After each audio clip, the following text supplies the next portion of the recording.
mind me. I'm Lindsley and I was just looking through my jewels. I'm your infertility friend, remember me? And today we're talking about infertility and you. Now, infertility can cost money. This is true.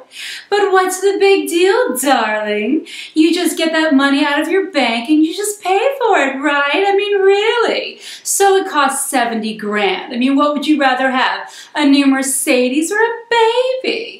I mean, am I right or am I right? Now, whatever it takes, you will make it happen because you want a baby. Who was that crazy lady? Certainly not me. No, this is the real Lindsley here. And we are doing our infertility series, and today is tip 2 of our top 10 tips for you in infertility.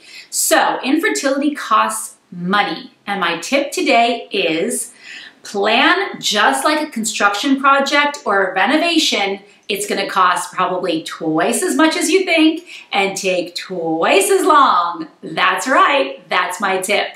So in a perfect world, you know, you would do something simple with your fertility doctor and bam, you'd have a baby. Very little cost, very little time. Bam, bam, thank you, ma'am.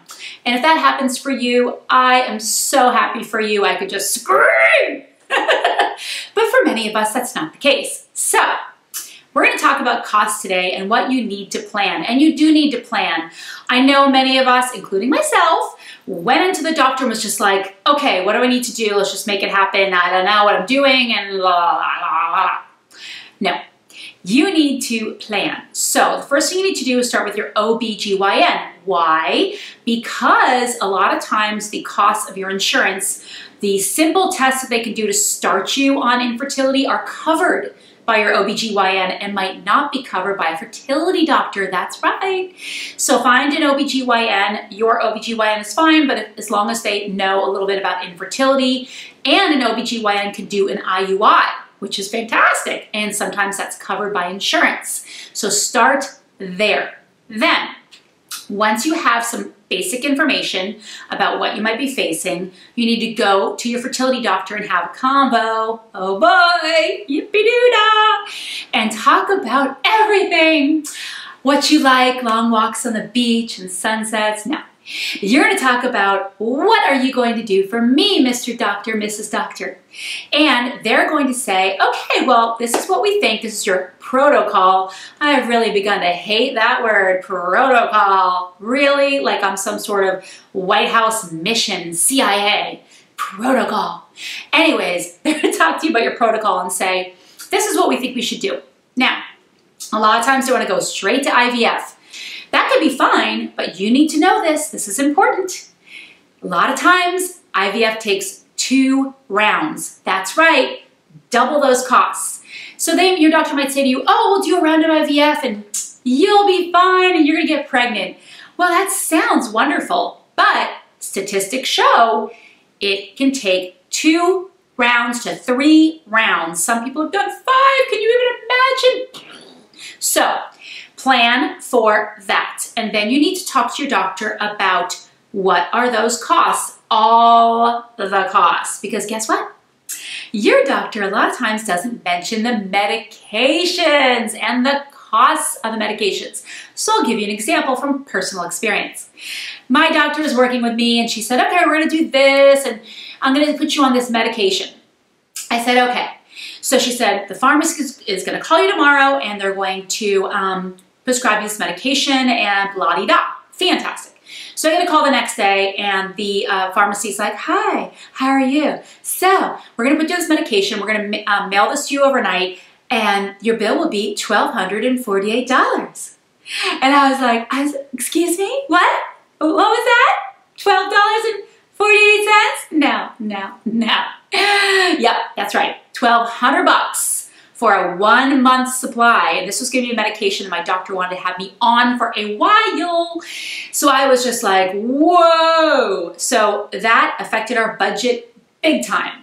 So you need to sit down with your doctor and say, what procedures am I gonna have? What are the medications? What are we doing? Now, your doctor most likely won't know everything because they take it by steps. I said to you this before and it's true.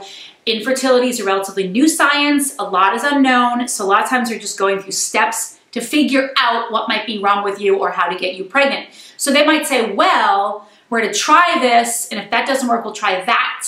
So say, look, if we do this, and what medications do you think you're going to give me? How much are those medications? And then what do you guys cover? Do you cover every ultrasound? How much of the blood test do you cover? All of it? Does my insurance cover that? Then you need to call your insurance agency. I know this, I'm exhausted already. I'm exhausted. But this is the process and you need to be smart about it. I'm serious. So call your insurance and then say, I am about to go to infertility. Tell me what you cover and tell me what you don't cover. Thank you very much. Now, here's the other thing, time, okay? It can take twice, three times a lady. No, sorry, sing the song. It can take a lot longer than you think it will. For me, it taken years longer than I thought it would.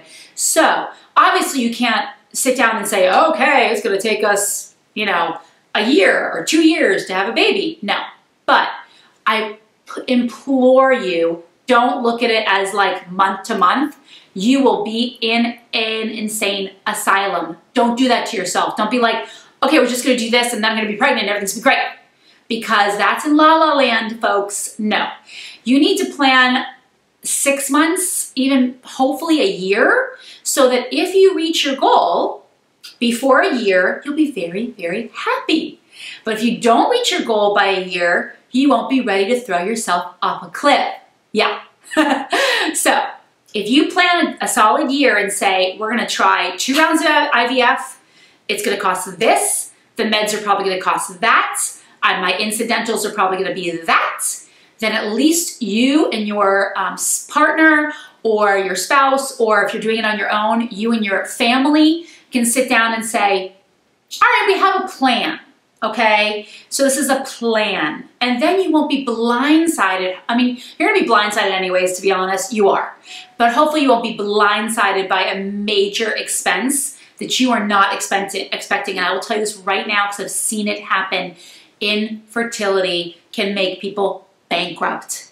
People will spend all their money on infertility and it can cripple couples, it can break up marriages, and that can be from a financial, not just an emotional standpoint.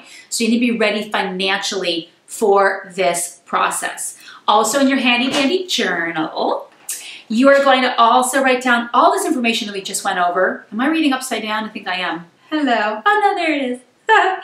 Also, you're going to talk about other ideas. So you might look at adoption. I have some friends who did fostering because it was a lot less expensive. It can be a lot more difficult and can take a lot more time. But I have 2 friends who have friends who have successfully adopted babies, and they are so happy, and it didn't cost as much as some of these other things. Adoption also can cost a certain amount of money, depends on who you go with, who helps you. There's so many variables. Egg donor, also an expense. We're talking like about 20 grand to start. Yeah, hello. And my favorite, surrogacy. Oh, if I had $1 for every time my friend said, oh, why don't you just do a surrogate? Yeah. Do you have an extra $90,000 lying around that you can give me? Because I'd love that. Yes. Guess what? That's what it costs. It's about $70,000 to $90,000. And there are no guarantees. So you could start with a surrogate, pour some money out, and let's say the chick doesn't get pregnant. Guess what? You're still paying her money.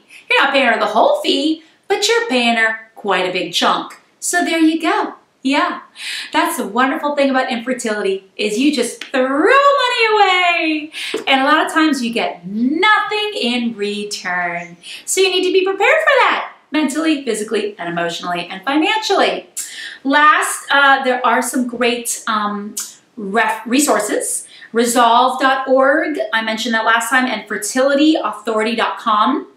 They have some places that have some grants and scholarships for infertility treatments. So check that out. Also financing. Sit down and look at your finances. Do you need to take a loan out? Do you need to talk to your doctor and see if they provide any financing? Look at your options and really know what you're going to invest, because all of a sudden it becomes a snowball effect. where you're like, okay, we spent $7,000. Okay, now it looks like if we do this other thing, it's going to cost another $8,000. Okay. And you're like, So to make yourself less stressed, really sit down and say, what can we afford? Now you might sit down and be like, I ain't got no money. So am I screwed? No, you're not screwed. There are other options. You can go through foster and adopt. You can try some IUIs, which are not as costly and again can be done by your OBGYN. So there's different things you can do. But bottom line is fertility treatments cost money. It's usually not covered by insurance and it takes a lot longer than you think it's going to get pregnant. So that's my tip for today. I hope it was helpful. And I'll see you next week for tip number 3. Guess what it's gonna be? I don't know. All right, bye everyone.